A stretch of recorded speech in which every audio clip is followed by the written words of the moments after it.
presidente. Diego, ¿cómo estás? ¿Cómo va? Buenas noches. ¿Todo Gracias bien? por la invitación. Sí, muy bien. Bueno, yo digo, en algún punto, esta forma de comunicación del presidente, con estos me gusta, digo, ¿a qué escenario nos pone? Porque esto nunca lo habíamos visto en política, es otra forma de mirarlo. Es cierto. Digo, ¿cómo lo abordamos? Porque la verdad es que es todo el tiempo una afrenta tras otra en algo que debería ser parte de un acuerdo político. Y es comunicación, te diría, barata para el presidente, ¿no? Ah, está bien. Desde un punto de vista... Y directa, ¿no? Porque las redes es comunicación directa, ¿no? Sí, sí, además. Milei, nosotros definimos esta comunicación, esta estrategia de Milei como comunicación horizontal y no vertical. Para explicarlo sencillo, Milei, y coincido ahí con lo que decías vos, Milei tiene un modo de comunicar innovador, si se quiere, hay que ver si es más eficiente o no, que la comunicación clásica en redes de los políticos, que es vertical, es decir, un dirigente o un presidente de turno dice algo y la comunidad, la más cercana a la más lejana, empieza a replicar ese comentario, ese posicionamiento de un jefe de Estado, de un dirigente.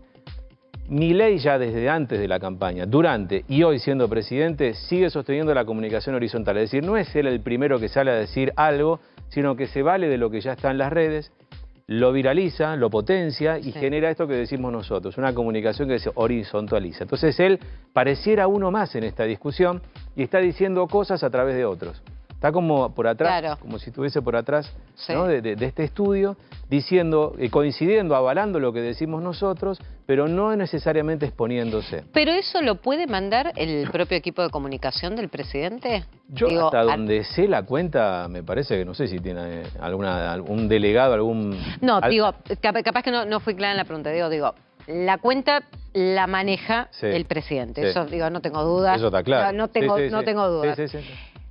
Pero que el armado de ciertos discursos para retuitearlo o gustearlos, que sean comandados por alguna otra parte de la comunicación de redes que tiene el probable. Hay que recordar cuando Luis Caputo lanzó las primeras medidas, ¿te acordás que estábamos al aire?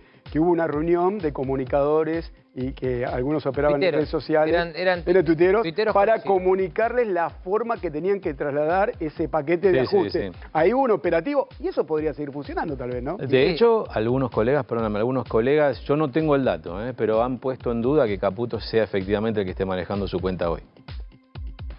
No tenemos esa certeza. Y nosotros, cuando hicimos el último análisis de los principales dirigentes y funcionarios que tienen presencia en redes, funcionarios del gobierno nacional, lo que vimos es que Caputo está cumpliendo un rol más político que económico. Patricia Bullrich cumple un rol más político que económico, que en materia de seguridad. Y Adorni está claramente ejerciendo una función política más allá de comunicar lo que el presidente quiere comunicar. O sea, hay nosotros lo llamamos los tres mosqueteros, porque realmente el gobierno tiene voceros en las redes que son sus propios funcionarios discutiendo mucho de política más allá de su función original como funcionario, como ministro. Ese es un dato interesante. Sí, me quedaba pensando, ¿le suma o le resta al presidente manejar su propia cuenta de redes sociales? Por ejemplo, Alberto Fernández durante los primeros meses de la gestión lo fustigaron a más no poder. Charlaba con los usuarios, seguía charlando. Y ahora Milei asumió esa comunicación directa. ¿Le sirve a un jefe de Estado?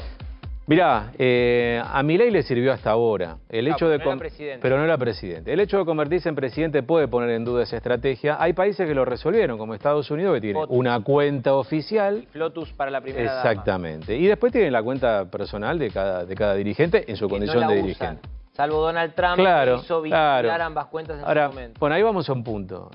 Milei no sé si decir importó, pero trajo al argentino, cristalizó un modo de hacer política que hoy ya sucede en otros lugares del mundo.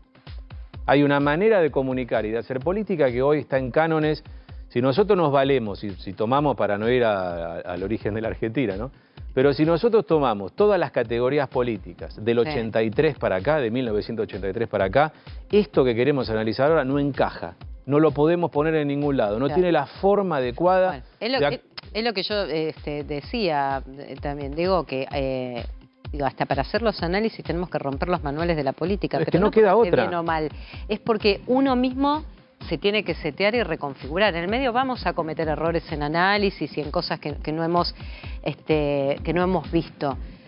pero que evidentemente estamos ante otro escenario. Ahora, sí me llamó la atención, y con esto que señalabas, que en su cuenta de Twitter el presidente se sigue presentando como economista, sí, como en esta especie de paraguas de, ojo que hablo yo, el Milei economista. Exactamente, porque él sigue apostando a que es uno más, que puede ser presidente, pero que en realidad él entiende que es uno más que habla, te diría, desde un lugar sin privilegios de la población. De hecho, lo que hizo simbólicamente, ¿no? Cuando en la Asunción, el 10 de diciembre, de hacer ese discurso no dentro del Congreso, sino ante la plaza. Y habrá que ver lo que hace el 1 de marzo en la Asamblea Legislativa. Están evaluando no ir. Bueno, por eso digo, entonces, es inédito, digo, capaz que va.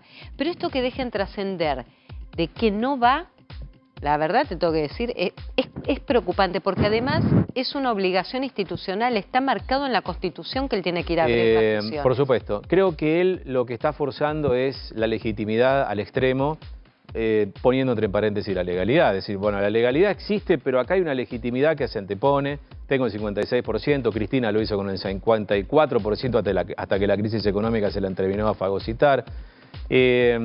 Milei va a estirar este caudal político hasta donde pueda, y me parece que cuando incluso Adorni esta mañana lo dice en la conferencia de prensa, reconoce que están explorando mecanismos constitucionales más allá de lo que habitualmente se usa, ¿sí? Está hablando de la consulta popular. Bueno, el presidente va a tironear hasta donde pueda de toda la legitimidad que pueda, hasta que lo frene un juez o hasta que la política decida que hay un punto que no es un punto aparte, y que en todo caso pasemos a discutir, como ya pasó con presidente de estas características, el juicio político. O hasta que la propia Esto va a pasar sociedad... en algún momento. Ahora, o sea, durante el 2024, sí, en algún momento, y depende cómo venga la baraja, va a suceder. Aparte, si no logra fusionar la totalidad del bloque del PRO, como quiere Patricia Bullrich, ¿no? La Libertad Avanza, está a tiro de juicio político, porque no llega a tener un tercio de la Cámara de Diputados o un tercio del Senado. Pero con una salvedad. Milei se viralizó hoy la entrevista con Luis Novarecio, sí, en la que él dice todo lo que iba a hacer si sucedía lo que está sucediendo, con lo cual ya tenemos una hoja de ruta de todo lo que va a hacer. Muchas de estas preguntas las tenemos respondidas por el propio Milei.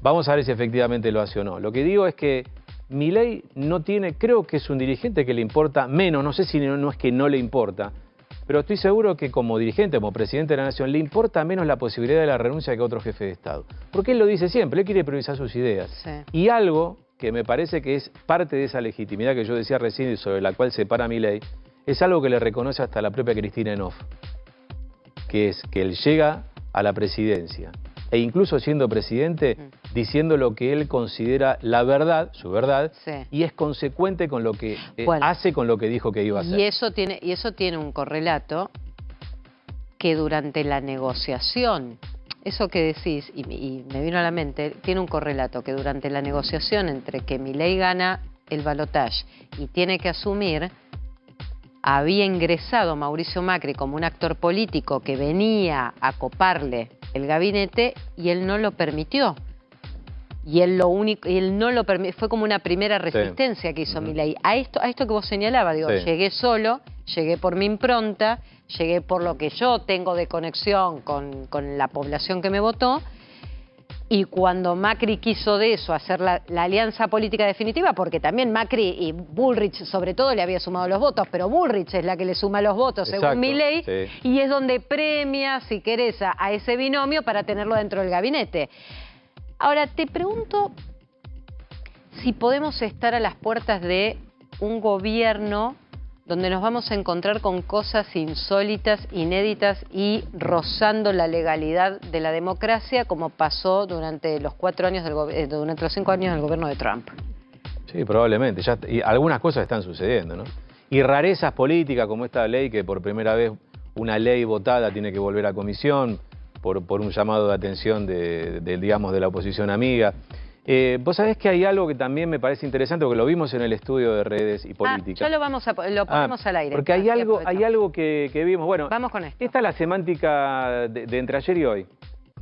Fíjate que lo que se ve con toda claridad es, bueno, la palabra derrota, eso está claro, ¿no? Sí. Derrota, fracaso, revés, castigo. ¿Pero esto qué significa? Esto es en redes, que es lo que más aparece como palabra en el momento en el que se sabe que se daba de baja, se echaba para atrás la ley ómnibus. Entre ayer y hoy se termina potenciando derrota, fracaso y revés, que terminan traccionando. Después aparece casta, ajuste. Sí, exactamente. Las de verde, ¿qué significan? Son semánticas positivas que traccionan, generalmente son semánticas de los libertarios. Libertad, orden, consenso, apoyo. Ganó. Exactamente. Verdad. La ley ómnibus la medimos cuando se empezó a discutir, 57% de clima de charla negativa, 65%. Eso subió casi 8. Mira.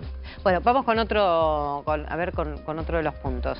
Y estas son las temáticas. El marrón es la temática política.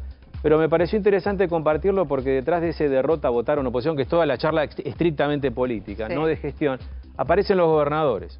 Porque acá está el rol que están cumpliendo los gobernadores, que en una crisis política, yo hoy lo decía, hoy lo charlaba con Facundo Pastor en la red, cuando hay una discusión, hay una crisis política y cala profundo, es cuando las instituciones están en riesgo, ¿quiénes aparecen? Los padres de la patria. Claro. Son los gobernadores. Porque son los que eran gobernadores antes de que existiera la Argentina, ¿no? Estamos remitiéndonos anterior, digamos, al virreinato del Río de la Plata. Digo, cuando las crisis asoman, cuando el abismo aparece, ahí abajo están las caras de los gobernadores. Si no nos vayamos tan lejos. 2001. ¿Cuál?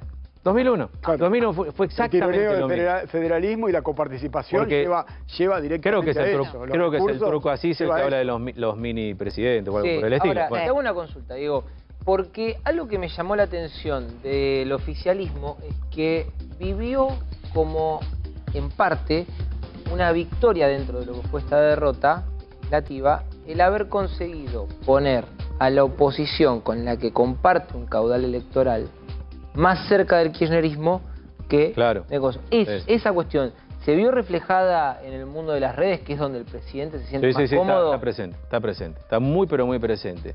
Y hay convicciones, hay gente convencida de que es el camino, pese a que uno ve que los puentes políticos están rotos, que no hay diálogo ni siquiera con los más próximos ideológicamente. Ahí hay una expectativa de que se está yendo por un camino que, insisto, el presidente creo que entiende, porque ya lo dijo antes, que es un camino posible, por el cual avanzará con herramientas de la democracia, o sea, otro tipo de herramientas. Y yo aquí quiero hacer un asterisco, metiéndome más, si querés, en análisis político, me parece interesante, porque se discutió mucho el rol de Macri, los aliados. Si yo tengo que pensar en un gobierno de crisis como este, donde hay tensión económica, donde hay tensión en la calle y donde esas dos cuestiones combinadas sabemos que terminan en desenlaces dramáticos. Yo, claro, ahí haciendo, digamos, ese poroteo de funcionarios, bueno, ¿quién es el responsable de seguridad en la Argentina? Patricia Bullrich, a nivel nacional. Figura, digamos, dirigente de Mauricio Macri, por decirlo de alguna manera. ¿Quién es el ministro de Economía? Luis Caputo, exfuncionario de Macri. Ministro, claro. Voy a ir a un terreno más trágico, si se quiere. ¿Quién es el responsable de las Fuerzas Armadas en la Argentina? Luis Petri. Luis Petri, sí. Es una figura que viene de Juntos por el Cambio. Entonces digo, ojo que en la botonera de la crisis, Milei no decide solo. Está decidiendo en coalición, si se quiere, una alianza un poco raleada, un poco desgastada por estas semanas tan agitadas, pero ahí tiene que decidir con ese socio político del que hablabas vos al principio, ¿no? De cuando se le da vida a estos acuerdos políticos. Bueno, las charlas fueron con Mauricio Macri, ¿no? Exacto, que después, bueno, devinieron en esto que es. Yo digo, acá, planteando que estamos en un escenario de crisis y que la crisis se puede agravar, a eso me estoy refiriendo. Lo comparto porque esto parezco Mirta, que el público se renueva. El público se renueva. Pero lo conté hace una semana. Y me parece que tiene que ver con algo que está pasando ahora, mucho ruido otra vez, con la ley del IVE, la ley de interrupción voluntaria del embarazo.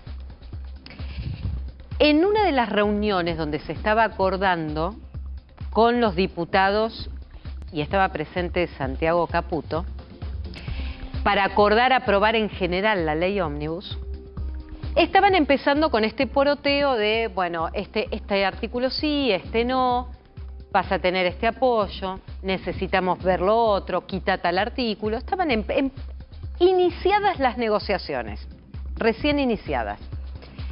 Y uno de los diputados presente en esa reunión me cuenta que un capítulo que le pedían al gobierno, que ese espacio político no iba a votar, era la salida del Fondo Nacional de las Artes, del INAES, de todo lo que era el paquete cultural, eliminarlo de la subvención estatal. Y que no se lo iban a votar de ninguna manera, que lo sacaran porque no se lo iban a votar.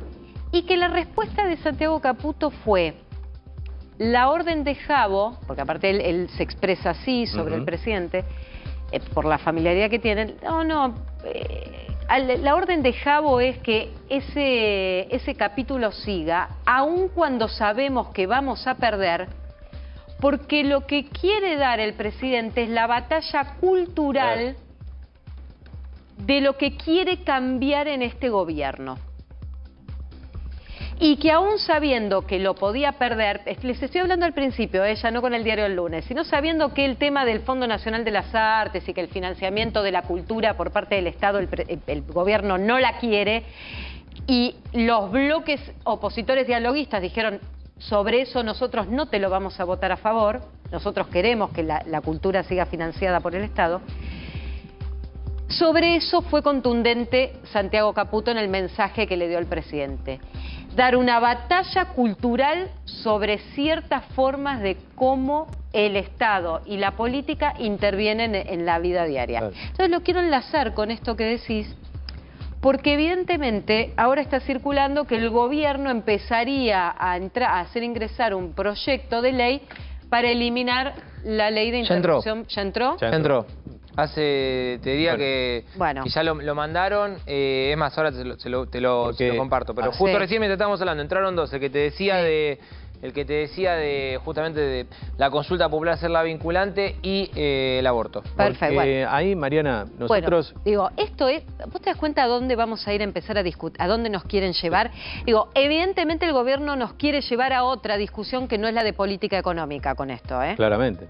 Acá hay otro efecto de llevar el debate público y que todas las noches acá estemos hablando otra vez de ese tema, mientras por otro lado está pasando el ajuste, porque si no, digo, acá está la batalla cultural, ¿eh? Digo, ojo con el escenario que nos está preparando el gobierno para discutir en los medios de comunicación y en las redes y todo. No cabe ninguna duda. Lo que nosotros vemos de los análisis en redes es una discusión que ellos promueven más política que económica.